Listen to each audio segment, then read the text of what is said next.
Tapping కేసులో మాజీ CM KCR కు సిట్ నోటీసులు ఇచ్చింది. 2023లో నమోదైన ఫోన్ ట్యాపింగ్ కేసులో కుట్ర కోణాన్ని ఛేదించేందుకు సిట్ స్పీడ్ పెంచింది.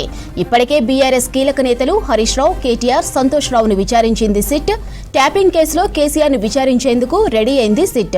ఇవాళ నందీనగర్లోని కేసీఆర్ ఇంటికి వెళ్లి విచారణ నోటీసులు ఇచ్చారు సిట్ అధికారులు.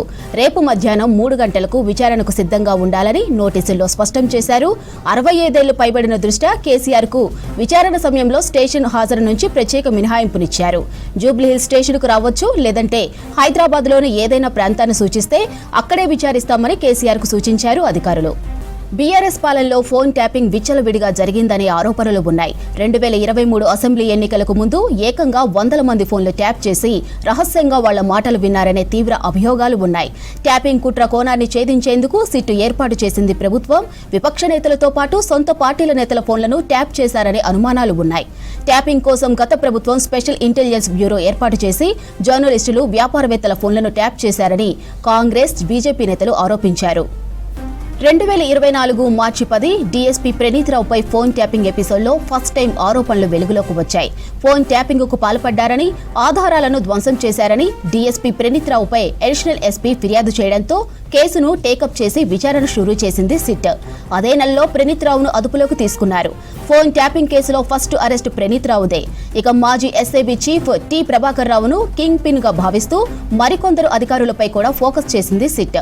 ట్యాపింగ్ కేసులో కీలకంగా మారిన ఫోరెన్సిక్ ఎవిడెన్స్, పాస్వర్డ్ సిట్కు అప్పగించాలంటూ ప్రభాకర్ రావును సుప్రీంకోర్టు ఆదేశించింది. విదేశాల్లో ఉన్న ప్రభాకర్ రావు ఇండియా వచ్చాక విడతల వారీగా విచారించింది సిట్. బీఆర్ఎస్ ఎమ్మెల్సీ నవీన్ రావును ఇప్పటికే 2 సార్లు విచారించింది సిట్. జనవరి 20న మాజీ మంత్రి హరీష్ రావును, 23న బీఆర్ఎస్ వర్కింగ్ ప్రెసిడెంట్ కేటీఆర్ ను, 27న సంతోష్ రావును విచారించింది సిట్. ఇక రేపు మాజీ ముఖ్యమంత్రి కేసీఆర్ ను సైతం విచారించేందుకు సిట్ అధికారులు సిద్ధమయ్యారు. ఫోన్ ట్యాపింగ్ కేసులో మాజీ సీఎం కేసీఆర్ కు సిట్ నోటీసులు ఇచ్చింది. 2023లో నమోదైన ఫోన్ ట్యాపింగ్ కేసులో కుట్ర కోణాన్ని ఛేదించేందుకు సిట్ స్పీడ్ పెంచింది. ఇప్పటికే బీఆర్ఎస్ కీలక నేతలు హరీష్ రావు, కేటీఆర్, సంతోష్ రావును విచారించింది సిట్. ట్యాపింగ్ కేసులో కేసీఆర్ ను విచారించేందుకు రెడీ అయింది సిట్.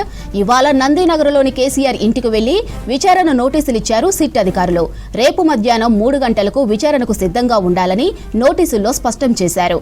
65 ఏళ్లు పైబడిన దృష్ట్యా కేసీఆర్ కు విచారణ సమయంలో స్టేషన్ కి హాజరు నుంచి ప్రత్యేక మినహాయింపునిచ్చారు. జూబ్లీహిల్స్ స్టేషన్ కు రావచ్చు, లేదంటే హైదరాబాద్ లోని ఏదైనా ప్రాంతాన్ని సూచిస్తే అక్కడే విచారిస్తామని కేసీఆర్ కు సూచించారు అధికారులు. బీఆర్ఎస్ పాలనలో ఫోన్ ట్యాపింగ్ విచ్చలవిడిగా జరిగిందని ఆరోపణలు ఉన్నాయి. 2023 అసెంబ్లీ ఎన్నికలకు ముందు ఏకంగా 100 మంది ఫోన్లు ట్యాప్ చేసి రహస్యంగా వాళ్ల మాటలు విన్నారనే తీవ్ర అభియోగాలు ఉన్నాయి. ట్యాపింగ్ కుట్ర కోణాన్ని ఛేదించేందుకు సిట్ ఏర్పాటు చేసింది ప్రభుత్వం.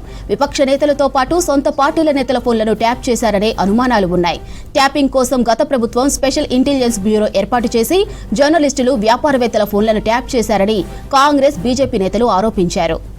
2024 మార్చి 10 డీఎస్పీ ప్రణీత్ రావుపై ఫోన్ ట్యాపింగ్ ఎపిసోడ్లో ఫస్ట్ టైం ఆరోపణలు వెలుగులోకి వచ్చాయి. ఫోన్ ట్యాపింగ్ కు పాల్పడ్డారని, ఆధారాలను ధ్వంసం చేశారని డీఎస్పీ ప్రణీత్ రావుపై అడిషనల్ ఎస్పీ ఫిర్యాదు చేయడంతో కేసును టేకప్ చేసి విచారణ షురూ చేసింది సిట్.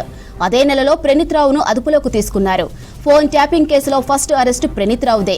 ఇక మాజీ ఎస్ఐబీ చీఫ్ టి ప్రభాకర్ రావును కింగ్ పిన్ గా భావిస్తూ మరికొందరు అధికారులపై కూడా ఫోకస్ చేసింది సిట్. ట్యాపింగ్ కేసులో కీలకంగా మారిన ఫోరెన్సిక్ ఎవిడెన్స్, పాస్వర్డ్స్ కు సిట్ అప్పగించాలంటూ ప్రభాకర్ రావును సుప్రీంకోర్టు ఆదేశించింది. విదేశాల్లో ఉన్న ప్రభాకర్ రావు ఇండియా వచ్చాక విడతల వారీగా విచారించింది సిట్. బీఆర్ఎస్ ఎమ్మెల్సీ నవీన్ రావును ఇప్పటికే 2 సార్లు విచారించింది సిట్. జనవరి 20న మాజీ మంత్రి హరీష్ రావును, 23న బీఆర్ఎస్ వర్కింగ్ ప్రెసిడెంట్ కేటీఆర్ ను, 27న సంతోష్ రావును విచారించింది సిట్. ఇక రేపు మాజీ ముఖ్యమంత్రి కేసీఆర్ ను సైతం విచారించేందుకు సిట్ అధికారులు సిద్ధమయ్యారు.